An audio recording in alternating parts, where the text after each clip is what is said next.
Bismillahirrahmanirrahim.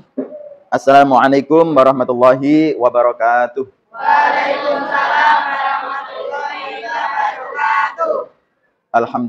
Alhamdulillahirabbil alamin. Wa bihi nasta'inu ala umurid dunya waddin. Wassalatu wassalamu ala asrafil anbiya wal mursalin sayyidina wa maulana Muhammadin wa ala alihi wa ashabihi ajmain, amma ba'du. Anak-anak kelas 6 yang hebat, yang saya hormati, yang saya cintai, yang saya banggakan, dan juga pemirsa channel Guru Hebat Official. Kita kemarin sudah bercerita panjang lebar tentang kisah Nabi Yusuf. Sudah 2 pertemuan kita laksanakan berturut-turut, mulai dari kecil, kemudian dimasukkan ke dalam sumur, kemudian dewasa, dan berada di istana. Namun saya akan ulangi sekali lagi agar cerita ini lengkap, komplit, dan mudah dipahami. Kisah Nabi Yusuf ini berawal dari sebuah Al-Quran. Mohon maaf kepada Vanes ya, yang non-muslim. Vanes bisa keluar nggak apa-apa, atau di sini aja mendengarkan boleh. Saya tidak melarang atau tidak menyuruh. Baik, langsung simak. Ada beberapa anak yang ngobrol sendiri pertamanya. Kemudian mau fokus minta cerita kisah Nabi Yusuf. Dari awalnya dari sebuah Al-Quran. Allah berfirman, A'udzubillahi minasyaitonirrajim. Bismillahirrahmanirrahim. Alif lam ra. Tilka ayatul kitabil mubin. Inna anzalnahu Qur'anan Arabiyyan la'allakum ta'qilun. Nahnu naqussu 'alaika ahsanal qasasi bima awhayna ilaika hadzal Qur'an wa in kunta min qablihi laminal ghafilin. Al-ayah amma ba'du. Allah berfirman dalam surat Yusuf, Alif lam ra. Tilka ayatul kitabil mubin. Itu adalah ayat-ayat yang nyata, yang mudah dipahami untuk semua manusia. Inna anzalnahu, sesungguhnya kami Allah berfirman menurunkan Al-Quran dalam keadaan dengan berbahasa Arab. Kenapa? Agar kalian semuanya mengerti. La'allakum ta'qilun, agar mudah dipahami, mudah dimengerti. Kenapa Al-Quran itu diturunkan dalam bahasa Arab? Karena satu huruf ayat itu gramatikalnya luar biasa. Satu harokat pun satu saja diubah. Misalkan Bismillahirrahmanirrahim menjadi Bismillah misalkan. Tidak bisa. Bismi harokatnya mim ke kasroh itu karena diawali huruf ba di depannya. Bismi. Kalimat huruf jer, huruf yang berharokat kasroh. Nggak bisa bismallahi, nggak bisa. Harus bismillah. Itulah hebatnya Allah memilih Al-Quran sebagai bahasa wahyu. Bahasa wahyu yang diturunkan Allah Subhanahu wa taala. Kemarin kita sudah mengulas tilka ayatul kitabil mubin. Nahnu naqussu, kata Allah, kami menceritakan kepadamu hai Muhammad. Nahnu naqussu 'alaika ahsanal qasasi, dengan cerita yang paling baik, yang terbaik, kata Allah. Ini Allah yang berfirman dalam surat Yusuf. Bima awhayna ilaika hadzal Qur'an, kemudian kami wahyukan kepadamu dengan Al-Qur'an ini. Wa in kunta min qablihi laminal ghafilun, dan bahwa kamu sebelumnya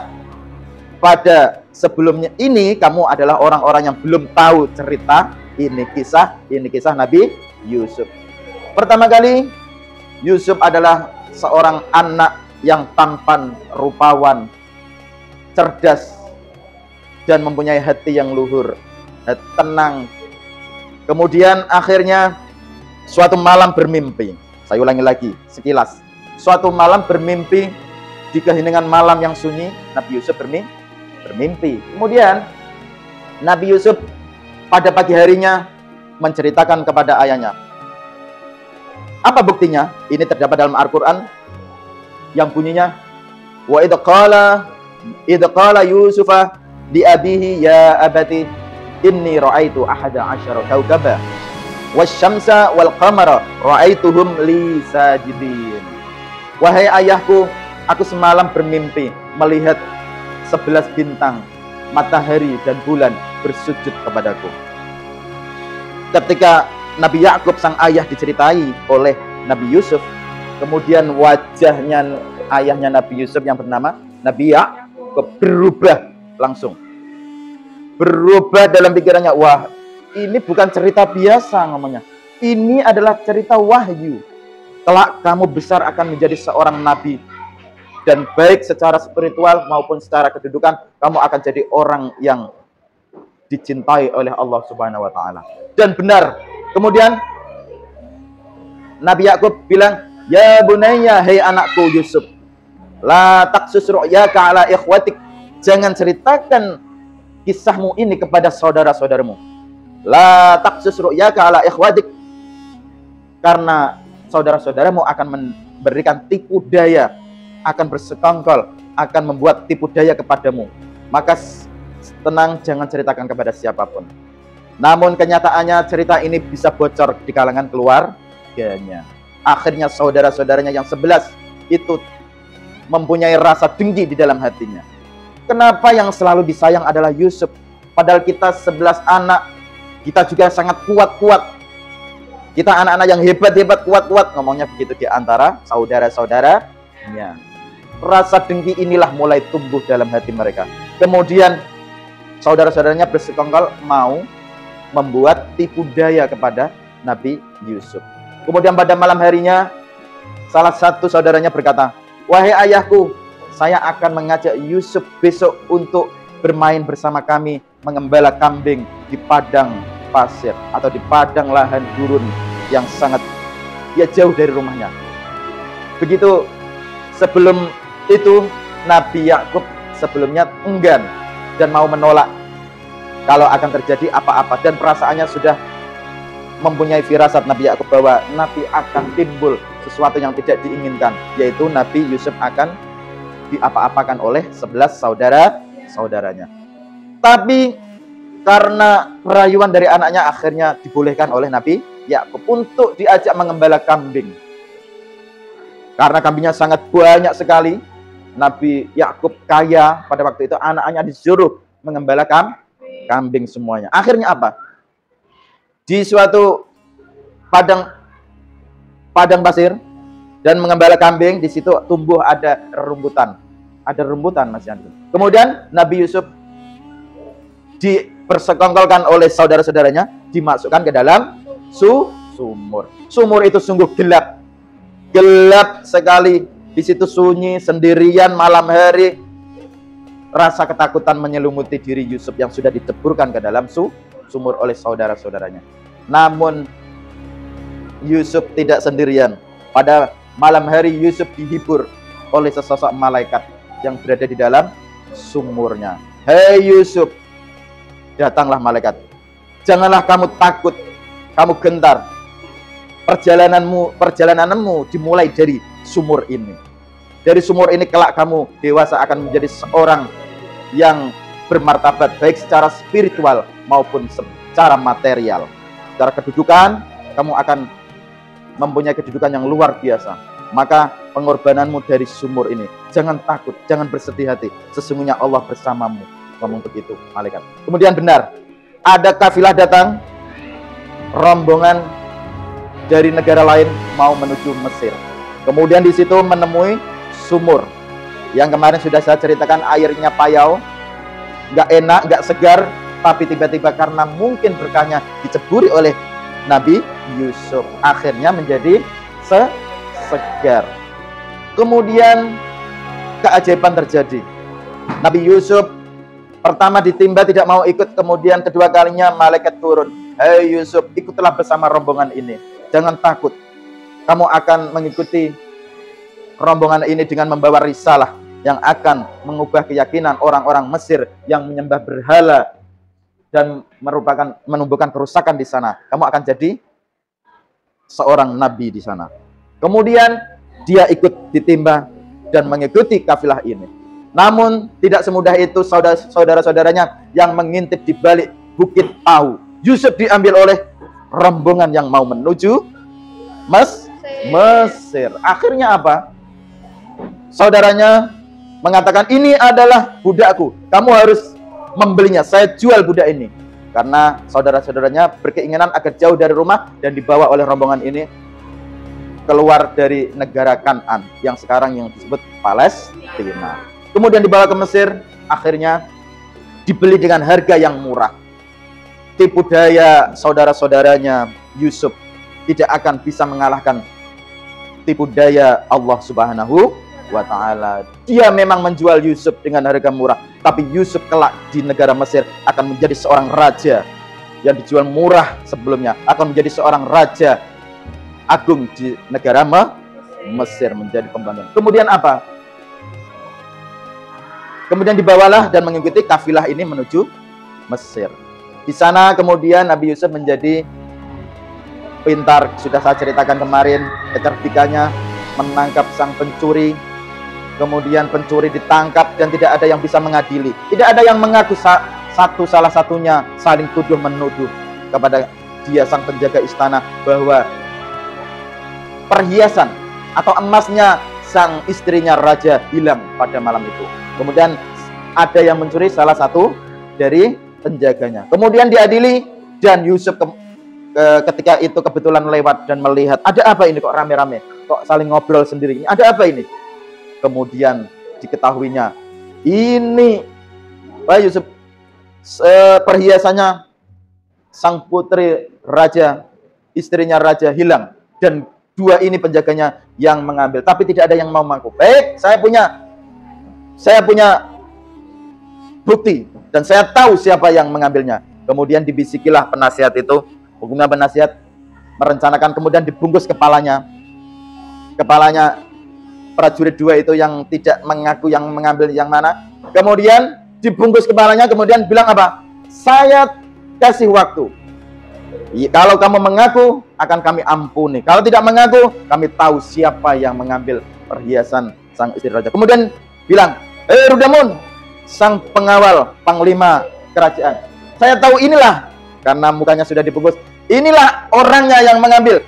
Pegel kepalanya. Kemudian salah satu dari mereka bilang, oh lah, jangan, saya mengakui kesalahan saya, sayalah yang mengambil. Kemudian orang di sekelilingnya tertawa berbahak-bahak dan tepuk tangan kepada Nabi Yusuf. Wah, luar biasa. Ternyata tepuk tangannya tidak seperti nepuk tangan burung merpati, tapi tepuk tangan karena heran dan terheran-heran dengan kecerdikan Nabi Yusuf. Akhirnya ditangkaplah. Wah, ini rupanya yang mengambil. Kemudian pengawal itu dimasukkan ke dalam penjara. Kemudian dipenjara pengawalnya yang salah itu. Kemudian Nabi Yusuf dimulai tumbuh dewasa di sini. Dari anak kecil menjadi dewasa, wajahnya menjadi tambah rupawan, tampan sekali dan bersinar, dan membuat terpikat para wanita rupawan di kerajaan Mesir. Akhirnya suatu ketika, nah istri sang raja ini kan diambil raja yang kedua yang namanya Potifar, dibeli oleh Potifar. Kemudian dibeli oleh Potifar. Kemudian istrinya ini kan lama nggak punya anak, diambillah Yusuf sebagai anak angkat. Kemudian tumbuh dewasa, Nabi Yusuf besar dan menjadi wajah rupawan. Rupanya istri raja yang bernama Potifar ini terpikat hatinya oleh Nabi Yusuf. Siapa istri raja itu? Si Zulaikha yang sudah terkenal ceritanya di masa lalu sampai sekarang ini, dan diabadikan dalam surat Yusuf. Kemudian apa? Terpikat oleh Nabi Yusuf. Suatu ketika peristiwa terjadi. Sebelumnya rasa gusar dalam hatinya sudah menyelimuti dirinya. Setiap kali dulu Nabi Yusuf kan selalu melihat, tiap diajak ngobrol ngomong sama istri raja ini enak karena memang masih kecil, ya kan? Ngobrol, ketawa, kesannya. Tapi kemudian karena tumbuh dalam hati istri raja ini ingin memilikinya, karena seorang budak itu dimiliki sukarela kalau di dulu itu. Akhirnya apa? Nabi Yusuf mau diajak apa? Diajak berbuat tidak senonoh. Apa itu? Nah, berbuat tidak senonoh. Akhirnya suatu malam hatinya Nabi Yusuf sudah berfirasat akan timbul kejadian yang meresahkan padamu. Kemudian dia berdoa kepada Allah, ya Tuhanku, lindungilah aku dari kejahatan wanita-wanita yang merusak, yang akan menjerumuskanku ke dalam lumpuran dosamu. Kamu, kenapa ngobrol sendiri? Tapi bukan dia yang dipanggil. Kamu, pelayannya, pelayan Siti Zulaiha dipanggil. Sini, panggil. Akhirnya mendekat. Pelayannya mendekat. Ada apa? Kamu siapkan lampu yang menyala di sepanjang 7 pintu ini. Kerajaannya ada 7 pintu. Kerajaan, pintunya itu ada 7, luar biasa. Yang sebelumnya diceritakan 7 pintu ini adalah ruangan yang sangat istimewa. Hanya untuk Zulaiha dan suaminya. Yaitu kamar rahasia khusus istimewa. Tidak ada yang boleh memasukinya. Tapi pada waktu kecil Nabi Yusuf sudah pernah dikenalkan oleh 7 pintu ini. Kamarnya yang istimewa, kamarnya Siti Zulaiha dan rajanya di situ. Akhirnya dipanggillah pelayannya, kamu siapkan siasat, nyalakan api-api. Dulu nggak ada listrik, belum ada listrik. Dulu belum ada listrik. Masih lampu-lampu apa namanya? Api alias oblik. Kamu apa namanya sekarang? Obor ya. Lampu obor dinyalakan di pinggir-pinggir itu. Dan dihiasi luar biasa indahnya. Hias sebaik mungkin kamar ini. Kemudian apa? Kemudian nanti tepat pukul 10 malam panggil Yusuf menghadapku melalui masuk ke 7 pintu ini. Akhirnya apa? Dipanggil. Wahai Tuan Yusuf, menghadap. Wahai Tuan Yusuf, jangan cerita sendiri. Wahai Tuan Yusuf, apa? Kamu dipanggil oleh istri raja. Kemana? Melalui 7 pintu. 7 pintu.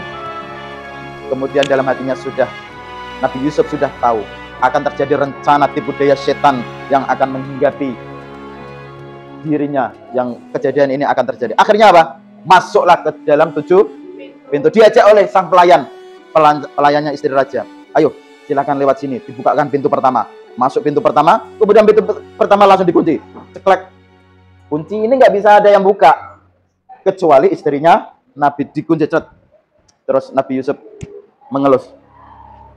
Kenapa dikunci? Ya, ini perintahnya sang Ratu Zulaiha, ngomongnya gitu. Terus masuk pintu kedua lagi, dikunci lagi. Ceklek, kunci. Ketiga juga gitu, ceklek. Sampai 7 kali. Ceklek. Dan di pintu 7 yang terakhir bertemulah kepada Zulaiha. Akhirnya sang Zulaiha menyuruh, pelayan, kamu jangan ngomong sendiri. Jangan ketawa sendiri. Tapi bukan gitu ceritanya. Kamu pelayan, silakan keluar. Lewat pintu belakang, pelayannya keluar. Kemudian dikunci oleh sang putri Zulaiha. Ceklik, kuncinya yang bawa Zulaiha. Tiba-tiba terjadilah di situ. Istri raja bilang, Zulaiha bilang, hei Yusuf, sudah kupersiapkan dirimu untukmu. Apa ini? Ngomongnya begitu. Tapi lebih mesra ceritanya. Sudah kusiapkan dirimu untuk, karena Zulaiha sudah maca yang begitu cantiknya rupawan. Sudah kupersiapkan di kasur yang sangat empuk dan mewah megah ini. Ngomongnya gitu. Terus ya bosone orang Brunei ya, sudah tak siap no, iki mewah dan megah sekali. Mari kita mulai apa ya? Bilang gitu. Mulai apa ya Ratu Zulaiha ngomong. Kamu nggak boleh menolak kali ini. Kamu sudah berkali-kali menolak perintahku. Perintahnya apa? Semua perintah sudah saya laksanakan. Mengurus istana ini sudah saya lakukan. Wahai istri sang raja, wahai Zulaiha. Wahai tuanku, manggilnya ya. Kemudian apa? Budak-budak sudah saya urus makanannya. Kemudian urusan istana, kebersihan sudah saya urusan. Karena Nabi Yusuf pada waktu itu sebagai penasihat kerajaan. Dijadikan penasihat kerajaan. Mengurus semua kerajaan Putifar, wakil raja yang kedua. Dan sudah beres semua. Nggak ada satupun yang susah payah. Dan tidak ada yang main-main koin di atas meja. Sungguh luar biasa terjadilah pada waktu itu. Bukan itu ngomongnya sang istri Raja Zulaiha. Bukan itu yang aku mau. Tapi yang aku mau, Kamu adalah seorang budak yang harus patuh kepadaku. Aku sudah bertahun-tahun ingin memilikimu, ngomongnya berterus terang di situ. Akhirnya, silahkan. Kalau kamu malu dengan Tuhanku, Zulaiha punya Tuhan, yaitu patung kecil, ya. Patung kecil ini saya tutupi dengan selendangku. Ditutupi wajahnya patung ini yang diangkur sebuah Raja Amun namanya. Raja Amun, Tuhan Amun namanya. Tuhan Amun ini ditutupi dengan selendangnya. Sudah saya tutupi, kalau kamu malu. Bukan itu yang aku takutkan, Nabi Yusuf bilang gitu. Tapi aku lebih takut Tuhan yang lebih tinggi lagi, lebih besar lagi daripada sebuah patung yang terbuat dari batu, ngomongnya gitu. Patung yang terbuat dari batu yang tidak bisa memberikan madarat ataupun tidak bisa menyakiti, bahkan menertawakanmu saja tidak bisa. Kemudian bangkitlah rasa marahnya sang ratu. Kamu menghina Tuhan saya. Kamu hanyalah budak di sini. Kamu tidak ada apa-apanya kalau tidak saya beli, ngomongnya gitu. Akhirnya karena Yusuf tidak mau, ditamparlah Yusuf sama istri raja. Ditampar keras. Akhirnya apa? Pipinya Nabi Yusuf langsung merah. Kemudian, kalau tidak saya balas, bahaya ini. Mau dibalas oleh Nabi Yusuf. Tapi turunlah sang malaikat wahyu turun. Hei Yusuf, janganlah kamu tampar, kamu balas perbuatannya. Karena apa? Karena kalau kamu balas, kamu akan dimasukkan penjara. Dikasih tahu gitu. Terus akhirnya Nabi Yusuf tetap bersabar dan tidak membalas balasan itu. Kalau kamu tidak mau, ngomongnya begitu, akan saya masukkan kamu ke dalam penjara, ngomongnya begitu ratunya. Akhirnya tetap tidak mau Nabi Yusuf. Dan kemudian Nabi Yusuf memohon kepada Allah, ya Tuhanku, ya Rabbi, janganlah aku tinggal sendirian mendapatkan ujian yang sangat berat ini. Saya tidak mau mengikuti bujuk rayu setan Siti Zulaiha yang sangat cantik dan rupawan. Nggak mau Nabi Yusuf, karena harga dirinya adalah lebih baik menghindar dari rayuan sang istri raja daripada mengikutinya, karena tipu daya setan adalah lebih bahaya dan lebih aku takutkan, ngomongnya begitu. Akhirnya, hei Yusuf, malaikat wahyu turun lagi. Hei Yusuf, larilah kamu menuju 7 pintu ini. Larilah kamu menuju 7 pintu ini. Kemudian Nabi Yusuf mau lari ke 7 pintu ini. Tiba-tiba keajaiban datang. Pintu ini terbuka kuncinya. Ceklek. Kemudian lari Nabi Yusuf menuju pintu. Pintu kedua terbuka lagi. Ceklek. Pintu ketiga terbuka lagi.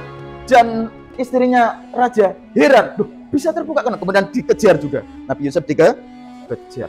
Mau dikejar betulan Nabi Yusuf. Sampai ke pintu yang ke-7. Dari pintu 1 sampai ke 7 itu buka sendiri pintunya. Ceklek. Ada yang buka. Siapa yang buka? Malaikat wahyu. Dengan pertolongan Allah. Kemudian terakhir di pintu yang ke-7 bertemulah dengan dibuka yang terakhir. Kemudian Yusuf ketangkap oleh Zulaiha, ya, sang istrinya raja, ditangkap. Kemudian pas buka di pintu 7, krek gini, ketangkap, bajunya robek dari belakangnya. Bajunya Nabi Yusuf robek. Tiba-tiba waktu pintu yang ke-7 dibuka, sang suaminya Zulaiha datang pas di depan pintu yang ke-7. Buka, celek. Kemudian wajahnya berubah menjadi hitam, merah, marah raja itu. Kamu berdua harus ada yang menerangkan di depan saya, menjelaskan apa yang terjadi. Karena tahu itu adalah kamar khusus untuk Zulaiha dan suaminya yang sang raja itu. Tolong jelaskan di sini. Kemudian tentu sang istri raja mempunyai tipu muslihat. Wahai suamiku, budak ini sudah saya besarkan, Yusuf sudah saya besarkan bertahun-tahun. Beginilah balasannya. Dia mau merayuku di kamar ini. Ngomongnya begitu Zulaiha. Dia mau merayuku, padahal yang merayu siapa? Zulaiha. Dia mau merayuku. Kemudian apa? Apa buktinya? Buktinya adalah Kalimama, namanya pelayannya adalah Kalimama. mama. Kali mama ini, ya Tuanku, saya tahu tadi Yusuf masuk melalui pintu 7 pintu ini dan mau merayu. Kemudian, Yusuf, kamu punya bukti apa? Punya saksi siapa? Kemudian Nabi Yusuf bilang, saya tidak punya saksi ya Tuanku. Pengorbananku selama ini tidak mungkin menyanyiakan kebaikan raja kepadaku. Tidak mungkin menyanyiakan kebaikan raja kepadaku selama ini. Saya tidak punya saksi, tapi kemudian ada keajaiban datang. Nabi Yusuf tidak punya saksi. Dan Nabi Yusuf pasti disalahkan oleh semua seisi istana, nggak punya saksi. Kemudian ada salah satu 2 pelayannya bilang, yang mana mungkin Yusuf bisa punya saksi. Pasti kalah dengan istrinya sang raja. Meskipun Yusuf benar tahu dia adalah orang baik, orang yang baik, orang yang jujur. Kemudian ada bayi yang menangis di samping kamarnya itu. Nangis owek karena masih kecil, umurnya sekitar 5 bulan. Bayi ini nangis owek. Kemudian Yusuf dapat wahyu lagi, dikasih tahu malaikat, wahai Yusuf, bayi yang nangis ini adalah saksimu. Karena takut, wahai Tuhanku, saya tidak punya saksi dan tidak ada yang pertolongan. Tolonglah aku pada kesulitan ini. Kemudian turun tadi malaikat, wahai Yusuf, bayi ini adalah saksimu. Bagaimana mungkin? Kemudian panggillah dia, suruh dia bersaksi menghadap raja. Kemudian habis itu dia bilang kepada raja, saya punya saksi ya raja. Kalau kamu nggak punya saksi, saya penggal kepalamu di sini langsung. Rudamun mau dipanggil, panggil Rudamun sekarang juga. Saya punya saksi. Siapa? Anak kecil ini, bayi ini. Dipanggillah bayi ini yang namanya Sitine. Sitin, panggil Sitin ke sini. Sitin dipanggil. Kamu mau bercanda denganku Yusuf? Masa bayi sekecil ini mau jadi saksi kepadamu? Ngomongnya gitu. Demi pengorbananku selama ini ya Tuhan, ya Tuan Raja, saya mohon anak kecil ini adalah saksiku. Nabi Yusuf pun tidak tahu bagaimana anak kecil jadi saksi. Disuruh menghadapkan begitu saja oleh malaikat tadi. Kemudian apa? Dipanggillah Sitin dan menghadap raja. Dan bilang apa? Dan bilang apa? Ternyata anak yang 5 bulan ini belum bisa ngomong. Tiba-tiba disuruh bersaksi menghadap raja. Kemudian bilang begini, atas nama Tuhanku yang Maha Kuasa, aku bersaksi kepada Yusuf bahwa Yusuf adalah orang yang benar. Dan saya punya bukti. Bayi ini ngomong, bayi ini bisa ngomong karena kuasa Allah. Bayinya, saya punya bukti Yusuf tidak bersalah. Ngomongnya gimana? Jika bajunya Yusuf yang robek yang depan, maka Yusuflah yang salah. Tapi jika yang robek bajunya Yusuf bagian belakang, maka yang Zulaikha lah yang bersalah. Ini kesaksian bayi ini. Kemudian sang raja menengok kepada istrinya Zulaikha. Kemudian dilihatnya bajunya yang robek yang mana. Kemudian memegang Yusuf. Baju Yusuf yang robek adalah bagian belakang yang dipegang di pintu yang ke-7 tadi robek. Akhirnya apa? Nabi Zulaikha itu langsung jatuh pingsan. Mau pingsan, artinya langsung istri raja, kamu tipu muslihatmu sangat luar biasa. Wanita yang berkhianat kepada suaminya. Ngomongnya begitu raja langsung kepada Zulaikha, percaya kepada omongan bayi tadi. Kalau kamu ngulangi lagi, akan aku penggal kepalamu, ngomongnya gitu. Suaminya ya, pada Zulaikha. Baik, sudah selesai. Kejadian ini jangan sampai ada yang membocorkan sampai keluar istana. Kemudian semuanya diam, semuanya harus menutup mulut, jangan membocorkan. Kalau sekali bocor, maka yang aku salahkan adalah Yusuf atau istriku sendiri, ngomongnya begitu. Akhirnya kembali ke suasana yang biasa. Belum sampai situ selesai, masih panjang ceritanya. Kita bisa mengambil hikmah cerita ini. Besok kita akan lanjutkan lagi. Apa hikmah yang pertama? 1. Jangan kamu umbar nafsu, betul? Nah, kamu harus selalu bertakwa kepada Allah, karena pahala orang yang bertakwa luar biasa. Karena kesabaran Yusuf, padahal 2 orang di dalam kamar rahasia yang dilapisi 7 pintu, Kalau kamu tidak kuat imannya, maka akan terjerumus. Tapi karena kuat imannya, suatu saat Allah ganti pahala Yusuf. Ini adalah sebagai parameter untuk diri kita sendiri. Jangan mengumbar nafsu kepada siapapun, apalagi itu belum menjadi suami istri. Sang istri harusnya lebih jujur, lebih apa? Lebih bakti kepada suaminya, tapi Zulaikha tidak. Maka dari sini kita bisa mengambil pelajaran. Bertakwa kepada Allah, karena Allah tidak menyia-nyiakan pahala orang yang bertakwa, orang yang berbuat baik. Karena selama ini Nabi Yusuf berbuat baik. Dan ceritanya masih panjang, bisa kita lanjutkan esok hari. Demikian sahabat Guru Hebat Official dan juga anak-anak hebat kelas 6. Sekali lagi, setiap kita mulai pelajaran, kita kasih cerita seperti ini untuk mendidik moral, akhlak, budi pekerti kamu. Tidak hanya nilai akademis saja, matematika, pelajaran IPAS dan lain sebagainya, tapi juga pendidikan moral kita. Baik, saya akhiri dan terima kasih atas perhatian